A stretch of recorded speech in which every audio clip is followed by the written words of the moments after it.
Otis Episode 48, Ashes of Defiance.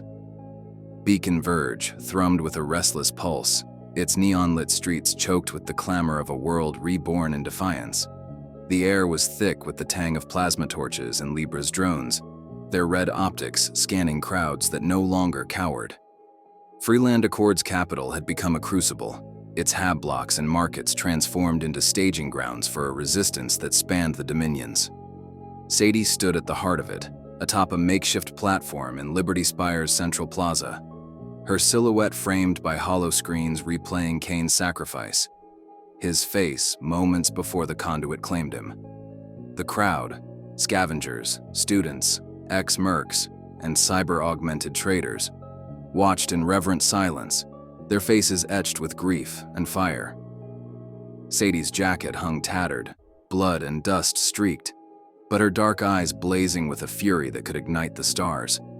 Her voice, raw and unyielding, cut through the plaza's din, amplified by scavenged speakers patched into Helix's relays. Kane Voss gave everything to break the Draconian's hold, she said. He was one of us, grit, flaws, and all. He didn't die for glory.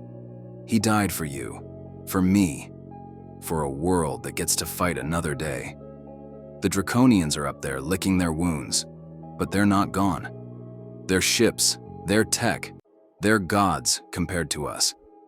But Kane proved gods can bleed. We're the resistance now, every damn one of us. Freeland's chaos, Iron Dominion's steel, Thalassia's cunning. We're one sword now, and we'll carve their hearts out together. The crowd roared, a tide of fists and shock rifles raised, their voices a mix of Freeland's anarchic slang, Iron Dominion's martial chants, and Nova Reach's clipped vows. Mara Cade stood at the front, her guerrilla scavengers armed. Iron Dominion warriors, crimson armor gleaming, beat vibro lances against shields, their discipline a stark contrast to Freeland's rabble. Thalassia's forces flanked the plaza, their rail cannons and neural lancers a testament to Gideon's uneasy alliance. The Dominions were united, fragile, but pitiless. Their ASIs, Libra, Forge, Helix, Nexus, Verdant, sharing data and weapons in a desperate bid to match the Draconians' might. Sadie stepped down, her boots hitting the pavement, and waded into the crowd, clasping hands, meeting eyes, her presence a spark. She rallied Freeland's scavengers with promises of guerrilla strikes, their knowledge of neon swamps perfect for ambushing Draconian probes. She coordinated with Iron Dominion's commanders, their phalanxes training to board alien ships, vibro lances retrofitted with Helix's plasma tips. Thalassia's techs, led by Nova Reach engineers, shared blueprints for anti-psychic shields, their neural implants now resistant to the Draconians' lingering pulses. Earthward's tribes offered bioengineered toxins, their venomous flora a wildcard against alien hulls. Unity Drift's synced minds formed a psychic early warning net, their lancers tuned to detect Draconian signals. Sadie's grief for Kane was a furnace, fueling every word, every plan, but it burned her too, a weight she hid behind her fire. In a quiet corner of Liberty Spire, Aldus Wellington sat hunched over a cluttered desk, his weathered face lit by the flicker of holotablets. His long coat, tattered and stained, hung on a chair, his wild white hair a mess, spectacles cracked but still perched on his nose. The room was a shrine to ancient civilizations, data slates etched with Sumerian cuneiform, scans of Lemurian glyphs, fragments of Auralith crystal glowing faintly. His hollow stylus trembled as he cross-referenced texts, his mind that a storm of frustration and desperation. The trauma of the Sonoran Desert, Jinx's death, Kane's sacrifice, Clara's ghost in the labyrinth, had cracked his scholarly calm. His hand shook, spilling coffee across a tablet, and he cursed, voice hoarse. "There's something here, damn it. Some edge the Auraliths left us." Aldus's research was a labyrinth of its own, chasing myths of a second conduit, a weapon beyond the neural shield. He pored over Auralith records, their crystalline texts hinting at a Starfire Pulse, a frequency to not just block but destroy Draconian tech.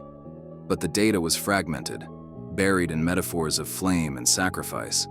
and every dead end gnawed at him. He saw Clara's face in every shadow, her accusing eyes from the labyrinth, and Jinx's last gasp, blood pooling under a friend lost to the net. "I failed you, Clara," he muttered, stylus scratching glyphs. "I won't fail them."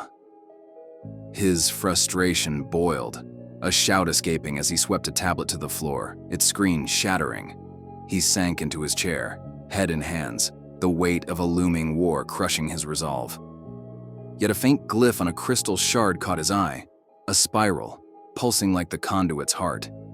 He froze, hope flickering, and dove back in, a man chasing ghosts for salvation. Sadie slipped away from the plaza, her steps heavy, and found a rooftop overlooking Beacon Verge's spires. The city pulsed below, alive with resistance, but her heart was wounded. Kane haunted her, his kiss in the conduit, fierce and final, his whispered vow to love her always. She clutched a woven cord bracelet, a Freeland charm he'd given her years ago, its threads frayed like her soul. The Draconian ships were faint specks in the dawn sky, their silence a taunt. She felt the resistance's weight, millions looking to her, Kane's fire now hers to carry. Grief clawed, but rage burned hotter, a vow forming in her gut. She knelt, fists clenched, voice a grim whisper to the wind. "I'll finish it, Kane. Whatever it takes. My blood, my breath, everything. They'll pay for you. For all of us." The city roared below, a chorus of defiance. But Sadie's vow was her own, a great hammer forged in loss, ready to cut the stars.